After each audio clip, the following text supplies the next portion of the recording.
Please subscribe my channel and press the bell icon. Hi friends, how are you everyone? Welcome in my YouTube channel. Today I am talking about the northern blotting and their definition and how to perform northern blotting in laboratories, and after that I am talking about the difference between northern blotting and southern blotting and then application. So firstly I am talking about the definition of northern blotting. Northern blotting is a RNA blot. It is also known as RNA blot. This technique is used to detect a specific RNA molecule and a specific RNA sequence in mixture of RNAs. This technique is discovered by James Alvine, David Tank and George Stank in 1979. यहाँ पे इनका कहने का मतलब ये है कि यहाँ पे अपन नॉर्दर्न ब्लॉटिंग क्यों यूटिलाइज करते हैं। यहाँ पे अपन को अगर किसी आरएनए की स्पेसिफिक सीक्वेंस को आइडेंटिफाई करना है या स्पेसिफिक मॉलिक्यूल्स को आइडेंटिफाई करना है तो उसके लिए अपन क्या करते हैं, नॉर्दर्न ब्लॉटिंग का यूटिलाइजेशन करते हैं। आई बात समझ में यहाँ पे?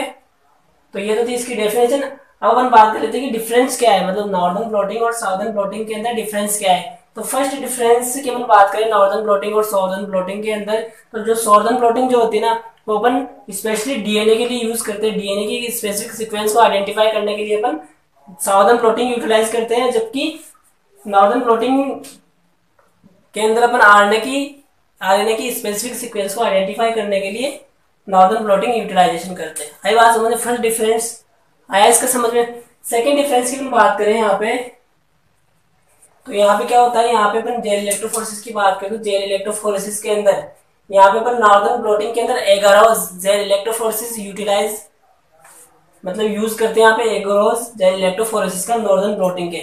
जबकि मैं साउदर्न ब्लॉटिंग की बात करूँ तो साउदर्न ब्लॉटिंग के अंदर SDS gel electrophoresis sodium dodecyl sulphate gel electrophoresis अपन यूज लेते हैं। आई बात समझ। दूसरा डिफरेंस। तीसरे डिफरेंस की मैं बात करूँ कि जो साउदर्न ब्लॉटिंग जो होती है ना उसमें अपन क्या करते हैं, डीएनए का डीनेचुरेशन करते हैं, मतलब डीएनए के डीनेचुरेशन की स्टेप भी अपन फॉलो करते हैं, जबकि नॉर्दर्न ब्लॉटिंग में ऐसा नहीं करते, क्योंकि जो डीएनए जो होगा ना वो डबल स्टैंडर्ड होता है और डीनेचुरेशन आफ्टर डीनेचुरेशन क्या होगा, double standard DNA single stand DNA के अंदर कन्वर्ट हो जाता है। जबकि अपन यहाँ पे नॉर्दर्न ब्लॉटिंग की बात करें तो ये सिर्फ आरएनए के लिए करेंगे अपन, तो आरएनए के लिए करेंगे तो आरएनए क्या होता है, यहाँ पे आरएनए पहले से सिंगल स्टैंड होता है, इसलिए अपन डीनेचुरेशन की स्टेप यहाँ पे फॉलो नहीं करते हैं। आई बात समझ में यहाँ पे?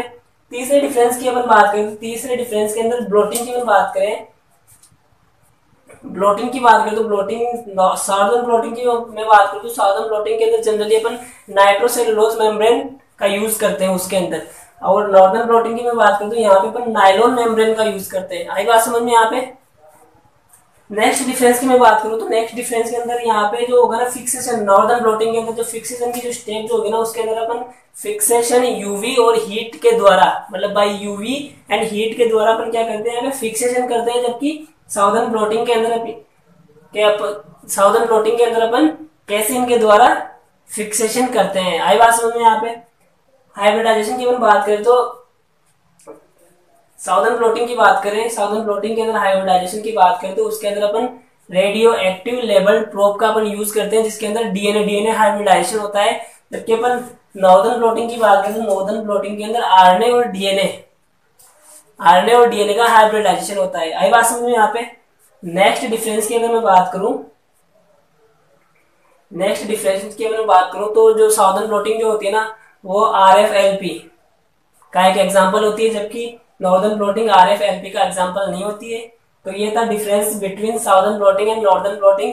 अब मैं बात कर लेता हूँ इसके प्रोसीजर की कि प्रोसीजर क्या होता है नॉर्दर्न। मैं इसके प्रोसीजर की बात करता हूँ कि लेबोरेटरीज के अंदर नॉर्दर्न ब्लॉटिंग को अपन कैसे प्रोसीड कर सकते हैं, कैसे परफॉर्म कर सकते हैं। तो सबसे पहले स्टेप के अंदर क्या करेंगे, यहाँ पे अपन आरएनए का आइसोलेशन करते हैं, यहाँ पे आरएनए का सेपरेशन करेंगे, आरएनए का आइसोलेशन करेंगे। जनरली अपन क्या करेंगे, किसी सेल के अंदर से अपन को आरएनए एक्सट्रैक्ट करना है, अपने यहाँ पे आरएनए का सैंपल एक्सट्रैक्ट करना है फर्स्ट स्टेप के अंदर। और जनरली यहाँ पे अपन क्या करते हैं, TRI रिएजेंट, मतलब यहाँ पे एक रिएजेंट होता है जिसका अपन यूटिलाइज करते हैं आरएनए के सेपरेशन के लिए। और जनरली अपन अपने को किसी सेल के अंदर से आरएनए का, डीएनए का, फिर प्रोटीन को सेपरेट करना है, आइसोलेट करना है प्रोटीन को। तो जनरली अपन क्या करते हैं, TRI रिएजेंट जिसे अपन ट्राइजोल रिएजेंट भी बोलते हैं, उसको अपन यूज में लेते हैं। और ये TRI रिएजेंट जो होता है ना, एक गुआनिडीन, थायोसाइनेट और फिनोल का एक मोनोफेज सोल्यूशन होता है TRI रिएजेंट। आई बात समझ में यहाँ पे। तो फर्स्ट स्टेप के अंदर अपन यहाँ पे क्या करेंगे, आरएनए आइसोलेशन का स्टेप फॉलो करेंगे। सेकेंड स्टेप की मैं बात करूं,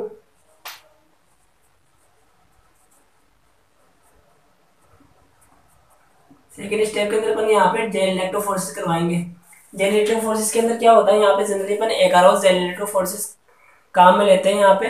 और एगारोस जेल इलेक्ट्रोफोरेसिस के अंदर क्या करेंगे, यहाँ पे अपन आरएनए के जो डीएनए आरएनए के जो मॉलिक्यूल्स होंगे ना उसको अपन सेपरेट करेंगे, रिजोल्व करेंगे according their size, mass and density. मतलब जो स्मॉल फ्रेगमेंट जो होगा ना आरएनए का वो पहले माइग्रेट करेगा, और जो लार्जर फ्रेगमेंट जो होगा ना वो बाद में माइग्रेट करेगा। आई बात समझ में यहाँ पे। जनरली इसमें क्या करते हैं अपन, रिजोल्विंग करते हैं और सेपरेटिंग करेंगे अपन आरएनए मॉलिक्यूल का बाय जेल इलेक्ट्रोफोरेसिस।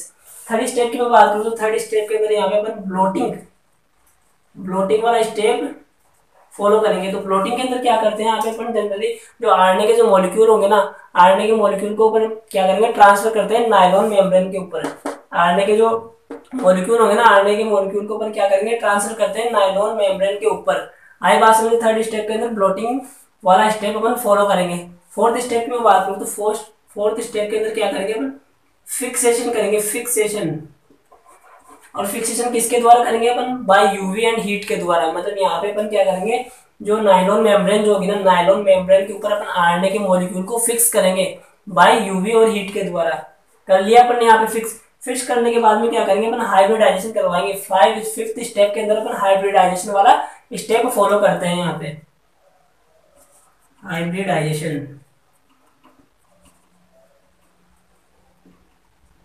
और हाइब्रिडाइजेशन के अंदर जनरली अपन क्या करते हैं, यहाँ पे रेडियो एक्टिव लेबल्ड प्रोब का अपन यूज करते हैं, यूज में लेते हैं यहाँ पे। और प्रोब क्या होती है, वही सीक्वेंस ऑफ ओलिगोन्यूक्लियोटाइड होगी। यहाँ पे अपन डीएनए की कॉम्प्लीमेंट्री सीक्वेंस को अपन यूटिलाइज करते हैं यहाँ पे। आई बात समझ में।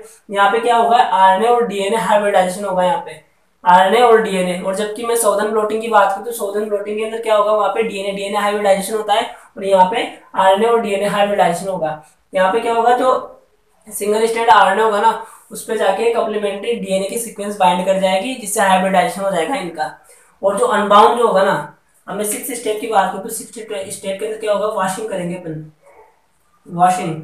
अब यहाँ पे क्या होगा, जो आरएनए का मॉलिक्यूल जो डीएनए से बाइंड नहीं कर सका, मतलब जिसने डीएनए से बाइंड, जो डीएनए के साथ बाइंड नहीं हुआ, वो क्या करेगा, मतलब अनबाउंड को अपन वॉशिंग करेंगे। वॉशिंग के थ्रू जो अनबाउंड आरएनए होगा और जो डीएनए के कॉम्प्लीमेंट्री सीक्वेंस होगी ना, उसको अपन वॉशिंग के थ्रू अपन सेपरेट कर लेंगे, अलग कर लेंगे। आई बात समझ में। सिक्स स्टेप के अंदर अपन वॉशिंग वाला स्टेप फॉलो करते हैं। सेवन स्टेप की मैं बात करूँ, auto radiography. By auto radiography में क्या करते हैं, यहाँ पे जो स्पेसिफिक आरएनए की जो सीक्वेंस होगी और जो आरएनए के मॉलिक्यूल होंगे ना, उसके एक स्पेसिफिक सीक्वेंस को अपन क्या करेंगे, यहाँ पे आइडेंटिफाई कर लेंगे। आइडेंटिफाई करने के बाद में उस सीक्वेंस को अपन क्या करते हैं, डिटेक्ट करते हैं बाय ऑटो रेडियोग्राफी। मतलब यहाँ पे क्या करेंगे अपन, ऑटो रेडियोग्राफी के थ्रू अपन स्पेसिफिक जो आरएनए के जो मॉलिक्यूल होंगे ना और आरएनए के जो सीक्वेंस होंगे ना, उसको क्या करेंगे अपन यहाँ पे देख लेंगे, डिटेक्ट कर लेंगे। आई बात समझे। तो ये था आज का टॉपिक अपना नॉर्दर्न ब्लॉटिंग का, और ये था इसका प्रोसीजर कि इसको अपन कैसे परफॉर्म कर सकते हैं लेबोरेटरीज के अंदर, या फिर अपनी बायोटेक्नोलॉजी लेबोरेटरीज के अंदर कैसे इसको परफॉर्म कर सकते हैं। तो ये था ओवरव्यू ऑफ नॉर्दर्न ब्लॉटिंग। अब मैं इसके एप्लीकेशन की बात करूं तो एप्लीकेशन के अंदर जनरली फर्स्ट एप्लीकेशन की मैं बात करूं तो किसी जीन के एक्सप्रेशन को ऑब्जर्व करने के लिए, मतलब यहाँ पे किसी जीन के एक्सप्रेशन को ऑब्जर्व करने के लिए अपन जनरली क्या करते हैं, नॉर्दर्न ब्लॉटिंग को यूज में लेते हैं। आई बात समझे। सेकंड, अगर मैं एप्लीकेशन की बात करूँ तो ये जो अपने जेनेटिक डिसऑर्डर, मतलब जो जेनेटिक डिजीज होगी ना, उसको आइडेंटिफाई करने के अंदर भी एक इंपॉर्टेंट रोल प्ले करती है यहाँ पे नॉर्दर्न ब्लॉटिंग। आई बात समझ में। अगर मैं बात करूँ किसी ऑन्कोजीन, मतलब किसी ऑन्कोजीन के एक्सप्रेशन को अपने को आइडेंटिफाई करना है, या फिर उसके एक्सप्रेशन को अपने को ऑब्जर्व करना है, तो अपन क्या करते हैं, जनरली अपन नॉर्दर्न ब्लॉटिंग का यूटिलाइजेशन करते हैं। आई बात समझ में यहाँ पे। तो ये थी इसकी एप्लीकेशन की, इसकी एप्लीकेशन क्या क्या है, मतलब नॉर्दर्न ब्लॉटिंग किस किस फील्ड के अंदर अपन यूज में ले सकते हैं। तो ये था आज का लेक्चर मेरा। दोस्तों, अगर मेरा लेक्चर अगर आपको अच्छा लगा हो तो इसे प्लीज़ लाइक, कमेंट और शेयर कर दीजिएगा, और बेल आइकन दबाना ना भूलें। धन्यवाद।